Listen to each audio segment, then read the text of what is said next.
Welcome to the Iferia TechCast, where we bring you all things science, engineering, technology, and innovation.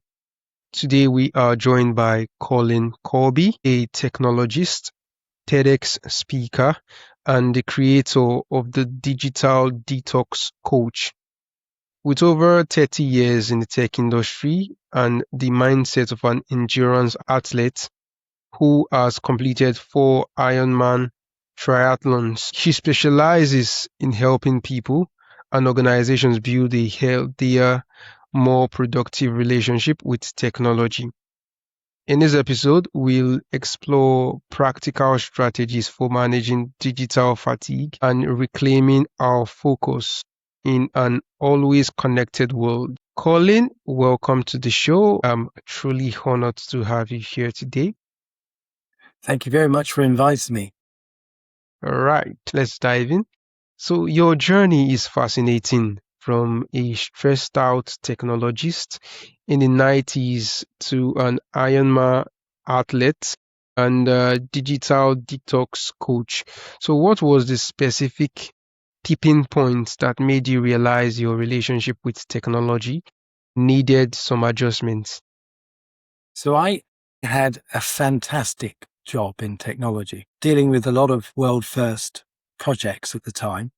I worked with some great people, and I think like a lot of people, I was getting so wrapped up in the work, and I was traveling into London as well. So I was doing very, very long days. And it got to the point where my heart rate started to rise and rise and rise due to stress. And I didn't realize it was stress. And it got to the point where I started feeling faint and passing out at work. Lots of tests, nothing found. So I decided, well, what is it that I can do? And I remember being a very good swimmer when I was young. So I started swimming again, and I was terrible. I swam a couple of lengths of the swimming pool and I was really out of breath.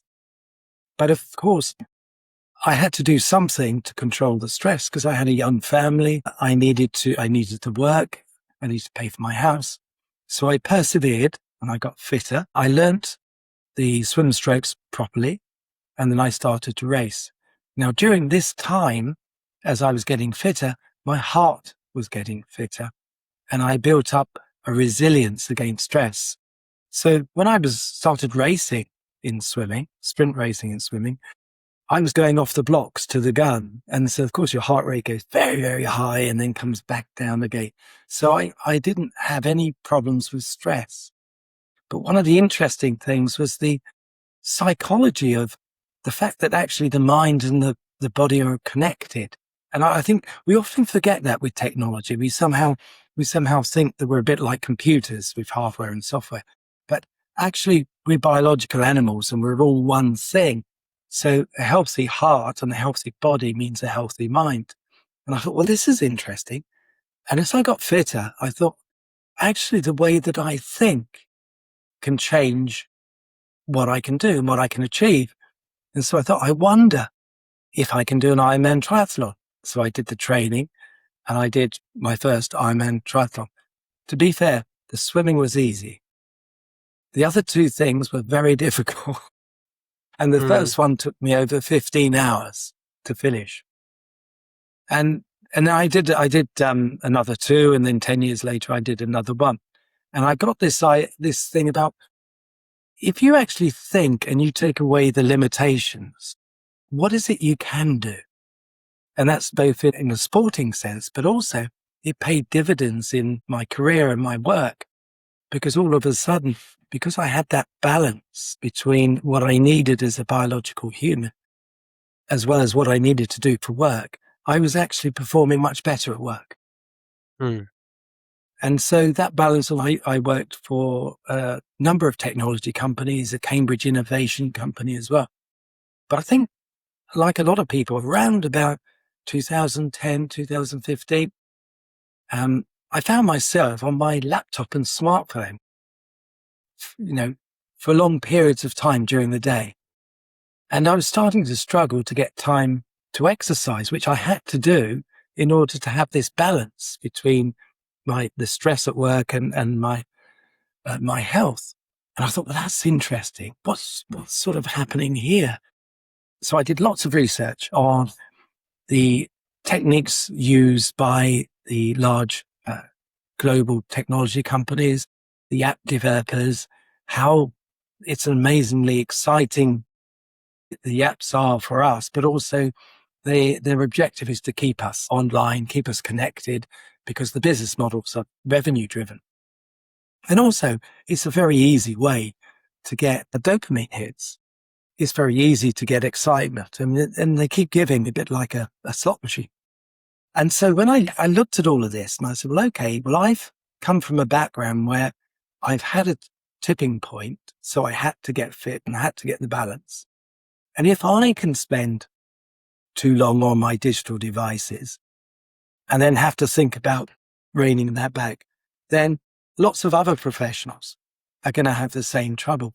So in 2018, I created the Digital Detox Coach. And since then, I've been working on ways to be able to communicate and coach and talk about getting that balance right between what we need as humans in order to perform at our best and how to use technology purposefully and positively. And then, of course, we've got AI, and that adds a really interesting dimension to the whole debate. Great. That sounds like a really interesting journey for you. For our audience of engineers and developers who live and breathe technology, what does our digital detox actually look like in practice? Does it mean disconnecting from completely, or is it more about building better habits? So a digital detox, my definition of a digital detox is just a period of time offline. So that can be as short as 20 seconds if you're looking up from your screen and you're looking because your eyes are tired and fatigued and you're looking in the distance at perhaps a natural scene, to regular 10 to 15 minute breaks during the day so that you can recover your focus and attention so you can work much more productively, all the way to having a week's holiday in nature with no connection. So it's everything. But the simplest digital detox, and this is why it's so easy to start, is that most of the information we get online is visual. And there's lots and lots of visual stimulation. And that external visual stimulation makes us very fatigued unless we take breaks. But the easiest way to take a break is just to close our eyes for 10 seconds, 20 seconds. And then you shut off all of that visual stimulation. And then you're back and you can breathe before you start again. So that's the definition of digital detox. We have to live and work with technology. It's the way of the world. There's no going back. We can't exist without being connected to technology. So what I am trying to do is to say, well, it's got to be a balance. We can't, if we're connected 24 hours a day to our technology, or not quite 24 hours, but 12 hours and we're looking at screens, then we're not looking after ourselves as biological humans. So we're not really performing at our best. Now, who goes to work thinking, do you know what? I'm just going to do an average job today. Or I'm not going to do particularly well, but hey, who cares? I think most people go to work thinking, I've got that project that needs to be done. I've got that engineering problem that needs to be solved. I need to be at my best. And so getting a sustainable balance actually makes us far more productive, more creative, and improves our problem solving as well. All right. So, Colin, I am curious about the collision between technology and psychology. So, from your research, what is one way that our constant connectivity is physically changing how our brain works? So, everything online, technology has got a long history. Technology is there to make things easy for us. And the latest technologies smartphones, AI, it just continues along that particular route. So everything is easy online, or is set up to be easy online. But of course, as we know, everything that you want to do I'll call it the real world, although the virtual world is part of the real world, it's a very small part of the real world. So if in the real world, everything that we really want to do, whether it's to learn a new skill, to study for a particular subject or expertise, gain knowledge, all of those things take a lot more effort. Now, because our technology is the best we've ever produced so far, then we outsource a lot of our knowledge and skills to our technology. So this is the way it affects the brain. So if you drive a car, or even if you're walking, you use a sat nav. If you follow your sat nav to get from A to B, or your Google Maps to get from A to B, you'll get from A to B most of the time, but you won't remember how you got there. Whereas if you use paper maps, you've had to work harder at working out how you're going to get there. You're going to remember how you get there. And the research tells us that if we outsource our knowledge and skills, we suffer something called the Google effect or digital amnesia, where we don't remember the actual thing. We remember where we have to go to get the answer.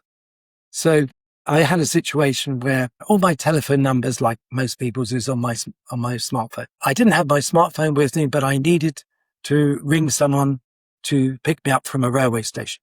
The only numbers I could remember were my own, which wasn't much good, and my mother's telephone number where I used to live. So I had to borrow someone's phone, ring my mother, who then rang the person who's going to pick me up, because I'd outsourced the memory and the knowledge of those phone numbers to my technology. And so our brains are being wired to take the easy option. And we're not necessarily, and we're losing a lot of knowledge and skills ourselves. And if we now just quickly move into artificial intelligence, AI is able to do some of the thinking for us. And what I mean by that is I don't necessarily need to read that book. I could just ask ChatGPT or one of the others for a summary. I don't need to really write that email anymore. I could just ask ChatGPT to write it for me. I don't need to read the answer or watch the video because I can have a summary. I could even ask AI to give me a load of clever questions I could ask. So again, we're not acquiring knowledge ourselves. We're outsourcing those things. And the danger is if we don't take the time and effort to do things ourselves and learn things ourselves, then we won't have those knowledge and skills within us to be able to use. Now, we've all struggled on certain problems, engineering problems, software problems, and we've worked hard on it, but we haven't found the answer. Then we take a break, and there's a classic phrase that says, sleep on it. What that means is that you consciously rest your brain and you do something else. You go out with friends, you have a meal, but unconsciously you're still working on that problem. And then you may get up in the morning after a good night's sleep, and all of a sudden the solution comes to you because your unconscious has worked on that problem. And the way it's worked on that problem is to connect lots and lots of abstract ideas and associations, all of the experiences and knowledge that you've accumulated. It's tried all of those things and said, hey, this one might be a good option. And it pops into your consciousness. But if you outsource your knowledge and skills to your technology or to AI, then you're giving yourself less knowledge and skills to work on for your problem solving. So although it appears to be an easy option, giving away knowledge and skills has its downside. And that's the brain is not being trained. So the brain remembers things. Take a step back. Our attention is a bit like a spotlight. We can focus it on some things, but not on others. We can only experience what we pay attention to, and we can only remember what we experience. So if you think about memory creations, we have to work hard on something and focus on something in order to create memories. And if we don't create those memories, then they won't be available to us in order to help us with problems in the future. So that's why I think at the moment we're at a really interesting time where it's not only about getting that balance between being online and offline that's really important. The balance is also when we're online, what we decide to outsource to AI and what we decide to know how to do ourselves.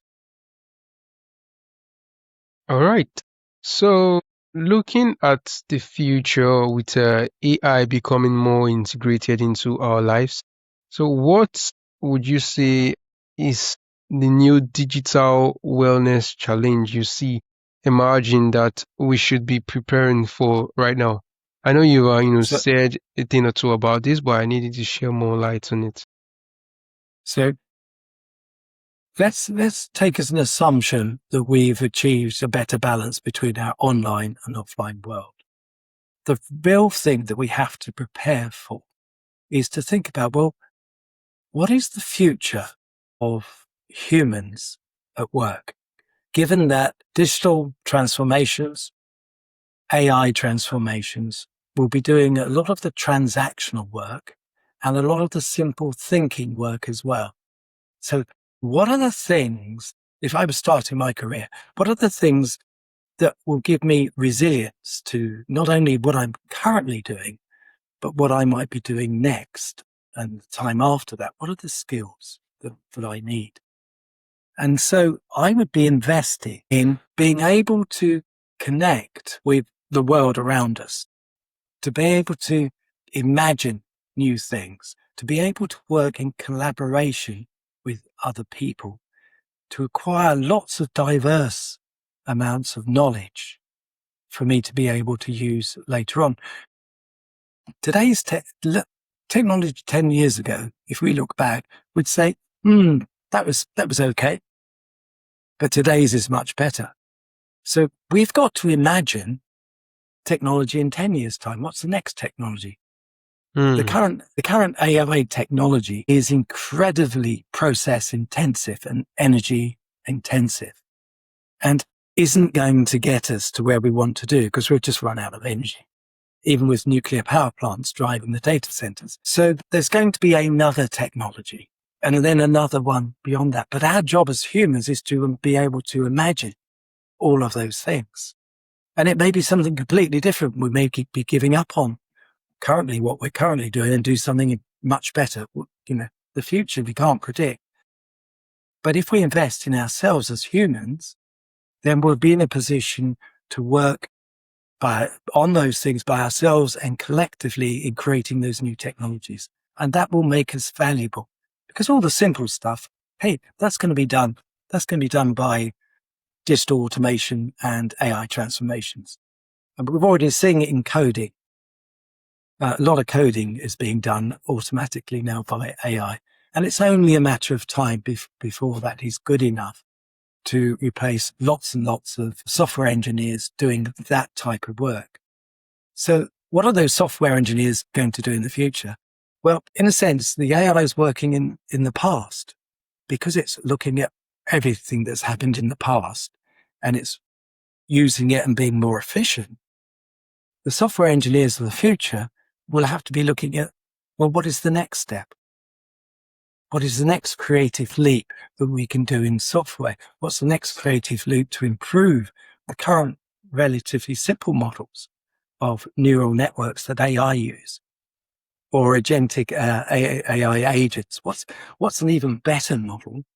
And even study how biological animals are able to achieve some incredible things with such tiny amounts of brain, so it's very small brains, and the energy requirement next to nothing. A human brain is about 1 million times more power efficient than a supercomputer with roughly the same processing power. So biology's got an awful lot to tell us about the future of technology. All right, that was really insightful there, Colin. So, as a technologist yourself, what is your response to people who say, I can't detox because my job requires me to be always connected. So when I first started with the Digital Detox Coach, I sort of said, well, look, we've got to look after ourselves. And that's essentially a self-care message. And a lot of people in business see self-care as a weakness. And they see, particularly in the US, working all hours is a badge of honor. Working with hardly any sleep is a badge of honor. Yeah. Our leaders, clearly don't get enough sleep if you look at some of the decisions that are made, but it's considered a badge of honor. And so I'm thinking, well, okay, how can I change the message? So because I've got a background now in sport and endurance sport, I said, okay, we all roughly know what a great athlete has to do in order to perform at their best. A good athlete has to certainly get enough sleep. They have to eat nutritious food. They have to take lots of rest and recovery breaks because you can't train at maximum effort all the time. They have very good coaching communities around them. And so they've got all of these things. Well, if you want to be at your best, and if you want to be a business athlete, then you need to look after yourselves. So I propose that people should be thinking not as self-care being a weakness, but as being a business athlete, as being a strength. And just by changing the way that we look at things, all of a sudden, taking a break isn't a problem because it's making you so much more productive. So it's that change in mindset. So using the mindset of an athlete and then saying, well, okay, if you want to be your best, if you want to succeed, if you want to create new software, new engineering models, new things, then you need to be at your best. So that's my answer. So everybody knows what an athlete has to do. And I encourage people to be business athletes because the alternative is that they just turn up and they're not at their best. They do an okay job, but they don't reach their potential. And nobody wants to think that that's what they go to work for, go to study for, to do all these things. All right. So, Colin, you mentioned that human connection is vital for our well-being. So, in the world of remote work and digital communication, so how can technical teams intentionally build genuine connections? So, online connection is brilliant. It enables me and you to talk today. Yeah. During the COVID pandemic, it was a lifesaver for modern societies. But it's not the same as human connections. And what I mean by that is that a human connection is when you're sitting down with your family or your friends, you're in physical contact. You get all the information from their face, their body language. We've evolved to be social animals. And we get a sense of safety and security when we've got that human connection. Now, there was a lovely report from the US from the chief medical officer there who produced a report about the loneliness epidemic in the US. And he said, well, we're the most connected humans ever, but yet there's a loneliness epidemic. And that's because online communication isn't the same and isn't instead of being in physical world with your family and your friends. Now, when I was young, it can be a bit awkward to have good human connections. And I know a lot of younger people now would much prefer a text message than a telephone call or a meeting. But the biggest investment you can make as a young person now is to be able to be comfortable with other people. Comfortable when you go and take a coffee with your colleagues, comfortable just having a conversation, comfortable sounding off ideas, comfortable just being in nature with your friends, doing nothing in particular. And because we're social animals, we've evolved to be social animals, we get a lot of sense of safety and security from that human connection. And that's why it's very good for our well-being. There was another longitudinal study in the US, and it looked at people that have reached a very old age. And one of the things that they found, because they studied this over a very, very long period, is the quality of their human connections was one of the biggest parts that contributed to that. So human connections, even if you don't really like to do it, that is a skill that not only makes you more valuable in the work that you do, because we always have to communicate, but also is very good for your mental and physical health as well. All right. So what gives you the most hope about our ability to create a healthy, sustainable relationship with technology as a society? I think there's been technology in the past which has been probably very, very bad for the ordinary working person. If you take the Industrial Revolution in England, the poor people that had to work in those factories, in those conditions, it was terrible. But over a period of time, things changed.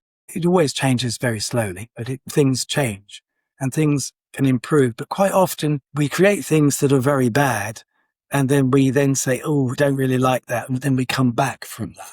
So I'm an optimist in the sense that the global community, because we have a global community now, and that's the advantage of the internet, will work on ways to solve some of these problems. And I think the internet has an interesting thing, and I'm not in favor of the dead internet theory, but we have to be a little bit careful now. Half the content of the internet very soon will be generated by machines. We won't know whether or not we're talking to a human or an AI bot. It's getting harder and harder to prove who we are online. So governments, even the UK, which has never had a national ID system, is starting to think about how do we prove who we are when we're online? Because it's so easy to fake voices, to fake images, to scam. So the internet itself has to find a way how it can still be relevant to humans going forward in the future. And so that's going to change it. In the same way, we're all going to follow AI pop stars and influencers. Heaven forbid, if the global US companies are to be believed, they would like us all to have AI best friends as well. And I strongly not recommend that. So I'm optimistic that there'll be a consensus that pulls us away from the very worst of what can happen. Because at the end of the day, the global technology companies, they want our money in some way or other. So either it's our money or they want to sell our attention to advertisers. Yeah. So but they can't kill off the golden goose that keeps those businesses running. I also think it's been talked about at the moment, but there is going to be an AI investment collapse at some point because it's overinflated. And so in the US particularly, they're talking about whether or not that's going to be a hard crash or a soft crash. Investment cycles have gone silly. And they do all the time. I remember financial crashes. You remember technology crashes in the past. And it's a cycle thing. But it's impossible to predict when. So it may be imminent or it may be 10 years. And there are reasons why this one could be longer because of the use of AI by governments and particularly in defense and those sorts of things. So it may smooth off the crash. That indeed was insightful, dear Colin. So part of the theme of this podcast is centered around innovation. So for that reason, I like to reserve one question on innovation for every guest I have a conversation with on this podcast. So in your work, which sits at the intersection of a deep technology understanding and human well-being, so what does the word innovation truly mean to you? Innovation to me means human. it doesn't mean trying to do something new with a software program that someone else has created. Or it doesn't mean that you're using some sort of video creation tool or AI creation tool. Innovation to me means human, where you've had an idea, you've imagined something that doesn't exist, or you've imagined a solution to a problem in a particular area that hasn't been solved before, but it's come from somewhere else.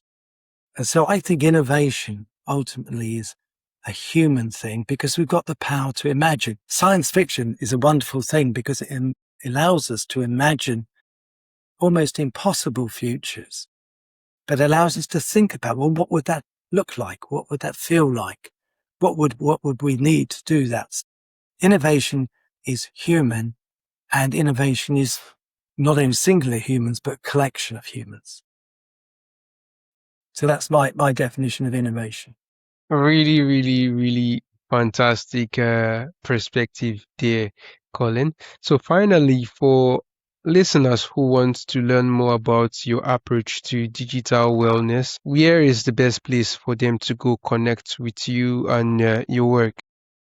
So I'm a digital detox expert and coach. And now I'm going to say you can contact me on the internet via the website. And that's www.thedigitalDetoxCoach.com. I've got a free Substack article that comes out monthly, and you just have to look up my name or the Digital Detox Coach. And I do have a YouTube channel, which has a lot of short videos on there as well. But I always laugh because I'm saying, come off technology.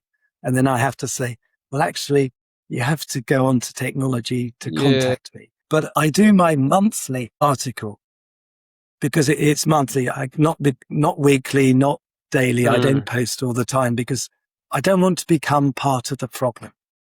So people can reach out, they can ask me questions. There's free resources, and let me know if you've got any questions. Just ask questions. All right, Colin, it's been a really insightful and eye-opening conversation with you, and I'm totally excited to have you on the show today. Thank you very much. It's been a pleasure to talk with you this evening.